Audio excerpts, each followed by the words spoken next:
नमस्कार। स्वागत है आपका इंडिया न्यूज़ 28 में। आइए बात करते हैं तमिलनाडु की कुछ खास खबरों की। श्रीमद अंदावन कला कॉलेज विश्व अंगदान के अवसर पर Srimad Andavan college of arts and science और कावेरी अस्पताल के सामाजिक कार्य विभाग ने आज कॉलेज परिसर में एक हस्ताक्षर अभियान का आयोजन किया। पिचाईमानी द्वारा प्रस्तुत किया गया। विशिष्ट अतिथि रही कावेरी हॉस्पिटल की नेफ्रोलॉजिस्ट डॉक्टर शक्ति सेल्वा कुमार ने अंगदान के महत्व और अंगदान कैसे किया जा सकता है के बारे में बताया और छात्रों के बीच जागरूकता पैदा की। इसके बाद इस हस्ताक्षर अभियान में कॉलेज प्राचार्य, विशिष्ट अतिथि, उप प्राचार्य, क्षेत्रीय प्राचार्य, विभागाध्यक्ष, छात्र छात्राओं जैसे 100 से अधिक लोगों ने भाग लिया। डॉक्टर अरुण प्रकाश, सहायक प्रोफेसर, समाज कार्य विभाग ने धन्यवाद ज्ञापन दिया और स्नातकोत्तर समाज कार्य विभाग द्वारा हस्ताक्षर अभियान का आयोजन किया। Shankar Raman, RB, Tamil Nadu south zone chief reporter.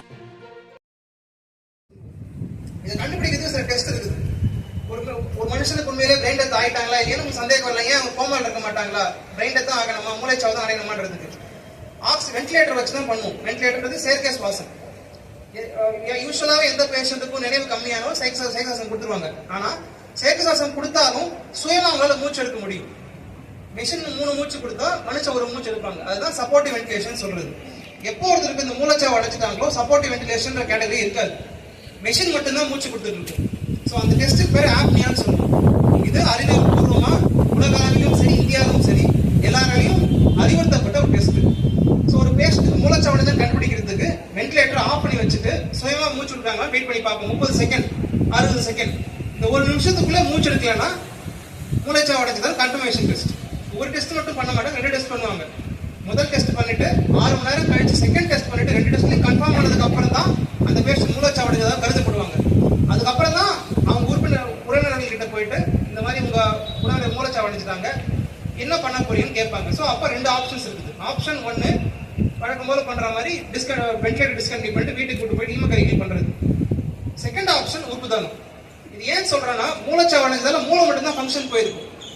ஆனா நம்ம வென்டிலேட்டர் சுவாச மூலமாகவும் இன்ஜெக்ஷன் மூலமாகவும் இதே குடிக்க வைக்க முடியும், மூச்சு விட வைக்க முடியும். தற்காலிகமா ஒரு ஸ்டாண்டர்ட் டைம் ஒரு 6 மணி நேரத்துல இருந்து அதிகபட்சம் 1 நாள் 2 நாள் வரைக்கும் அவங்க உயிரோட வச்சுக்க முடியும். என்னைக்குமே ஒரு மனுஷன் மூளைச்சாவு அடைஞ்சிட்டா மற்ற உறுப்புகள் தன்னுடைய செயல் எடுக்க ஆரம்பிச்சிடும். ஸோ இந்த குடியேற்றம் இல்லையா உறுதானம் பண்றதுக்கு எவ்வளவு சீக்கிரம் சொல்றாங்களோ அவ்வளவு சீக்கிரம் அந்த உறுப்புகளை காப்பாற்ற முடியும். அவங்க வீட்டில் பேசி ஒரு நாள் கழிச்சு யோசிச்சு சொல்ற முடிவு எடுத்தாங்கன்னா அதுக்குள்ள மற்ற உள்ள இருக்க எல்லா உறுப்பும் வீணா போயிடும். ஸோ இந்த பிரீதிங் டைம் இருக்கும் அதிகபட்சம் 1 நாள்.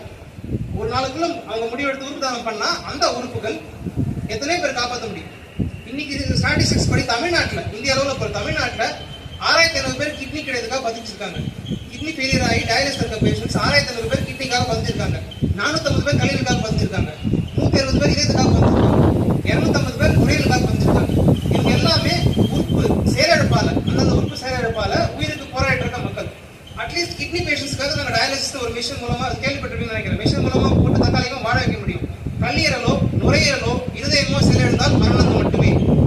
அவங்க மரணத்தை நோக்கி ப்ரொசீட் ஆகிட்டாங்க. எப்போ வேணா மரணம் நேரலான்னு அர்த்தம். ஏன் நீங்க கேட்கலாம், அடுத்து சொந்தக்காரங்க கொடுக்க முடியாது, இருக்கிறது ஒரு இதயம், அது அடுத்தவங்க கொடுக்குறது நடக்காத காரியம். நுரையீரல ஒரு பாதி வெட்டி கொடுத்தாலும் கொடுத்தவங்க உயிரோடு இருக்கிறது நடக்காத காரியம், ரொம்ப கஷ்டம். ஸோ அதிகபட்சம் தர்றது கல்லீரலும் சிறுநீரகம் மட்டும்தான். 2 சிறுநீரகத்துல 1 தானம் தரலாம், கல்லீரல ஒரு பாதி தானம் தரலாம். ஆனாலும் ஒரு நார்மலா இருக்க ஒரு அவங்க சொந்தக்காரங்களை நீங்க தானம் கொடுங்கன்னு கேட்டு நம்ம தான் சர்ஜரி பண்றன்றது நம்ம மனசாட்சி படியும் சரி, மருத்துவ ரீதியாகவும் சரி கொஞ்சம் டிஃபிகல்ட். பட் வேற ஆப்ஷன் இல்லாதான் அவங்க தராங்க. வேற ஆப்ஷன்ஸ் இருந்துச்சுன்னா தாராளமா இந்த வழியில பண்ண முடியும். இந்தியாவை கம்பேர் பண்ணும்போது மற்ற கண்ட்ரிஸ் எல்லாம் பாத்தீங்கன்னா, அமெரிக்காலயோ யூகே எல்லாம் பாத்தீங்கன்னா இந்த கெடாவர் டிரான்ஸ்பிளான்ட், அதாவது மூளைச்சாவு அடைஞ்சவங்க தானம் தரது தான் ரொம்ப அதிகம். உயிரோட இருக்கிற தானம் தரது ரொம்ப ரொம்ப ரொம்ப கம்மி. யாருக்காவது ரொம்ப உயிருக்கு போராடிட்டு இருக்காங்க, அவங்க இறந்துருவாங்கன்ற கண்டிஷன் போற பேஷண்ட் மட்டும் தான் பண்ணிட்டு இருக்காங்க. நம்ம வந்து எக்ஸாக்ட் ஆப்போசிட். உயிரோட இருக்கிற தானம் தரது தான் அதிகம். கெடாவர் ஆக்சிடென்ட்ஸ் பண்றது ரொம்ப கம்மி. நான் சொன்னேன் இல்லைங்களா 6000 பேர் பதிஞ்சிருக்காங்க கிட்னிக்குன்னு. ஆனா 2023 மொத்தம் கொடுத்த டோனரோட எண்ணிக்கை மட்டும் 178 தான். ஆனா ஆக்சிடென்ட் ஆன பேஷண்ட்ஸோட எண்ணிக்கை 6500 பேர் மூளைச்சாவு அடைஞ்சாங்க. கிட்டத்தட்ட 10% கூட இல்லை. இதுக்கு காரணம் சில விஷயங்கள். மக்களுக்கு போதிய விவரம் தெரியாது.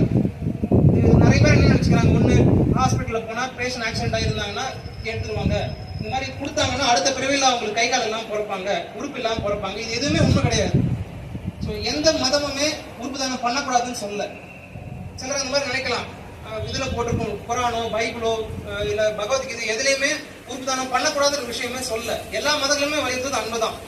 நம்மளால நம்ம சொந்தக்காரங்க ஒருத்தர் இறந்து போகும்போதோ இல்ல அவங்க இந்த அளவுக்கு மூளைச்சாவு அடைஞ்சிருக்க நிலைமையிலையோ இன்னொருத்தரை காப்பாற்ற முடியும்னா அதை செய்ய சொல்லிதான் எல்லா மதம் வலியுறுத்துது. இது எந்த தப்புமே கிடையாது. இப்போ நாம இதை இனிஷியேட் பண்றது டோனர் பிளட்ஜ்ன்ற ஒரு விஷயம். டோனர் பிளட்ஜ்னா உறுதிமொழி. உதாரணத்துக்கு நீங்க எல்லாரும் கூட நான் சொல்றதை பார்த்தோ இல்ல மத்தவங்க மூலமா கேள்விப்பட்டோ உறுதிதானம் தர்றதுக்கு முன் வரலாம். ஆனா உங்களுக்கு சின்ன சின்ன தயக்கங்கள் இருக்கலாம். உங்க வீட்டுல எப்படி பேசுறது, ஒருவேளை உங்க யாருக்கோ ஒருத்தர் சமீபமா ஆக்சிடென்ட் ஏதோ ஆயிடுச்சுன்னா இந்த மாதிரி படுறதுக்கு நீங்க யோசிக்கலாம் ஃபியூச்சர்ல. அதை பத்தி உங்க வீட்டுல பேசுறதுக்காக ஒரு கருவி தான் டோனர் பிளட்ஜிங். ஒரு பேம்பலெட் கொடுத்துருப்பாங்க, எல்லாருக்கும் இங்கிலீஷ்ல டைப் பண்ணியிருக்கோம். அதை ஃபுல்லா படிச்சு பாருங்க. அது ஒரு சின்ன கியூஆர் கோடு இருக்கும். அந்த கியூஆர் கோடை ஸ்கேன் பண்ணீங்கன்னா ஒரு வெப்சைட்டுக்கு கொண்டு போகும். வெப்சைட்ல நீங்க உங்களுடைய டீடைல்ஸ் வந்து பதிஞ்சு வச்சுக்கலாம். உங்களுக்கு டோனர் கார்டுன்னு ஒன்று இமெயிலையோ இல்லை உங்க வாட்ஸ்அப்லயோ வந்து சேரும். அந்த டோனர் கார்டுன்றது யாருக்காவது ஒரு விபரீதம் எதிர்காலத்தில் நடக்கக்கூடாது, நடந்துச்சுன்னா அந்த சமயத்துல உங்கள் உறுப்புகள் மற்றவங்களுக்கு பயன்படலாம் அப்படின்றதுக்கு நீங்க ஆசைப்படுறீங்கன்ற ஒரு கருவி, ஒரு ஊண்டுகோல். உங்க ஃபேமிலியே இதை பத்தி நீங்க பேசலாம். உங்க ஃபேமிலி இருக்கவங்களையும் பணம் முன் வரலாம்.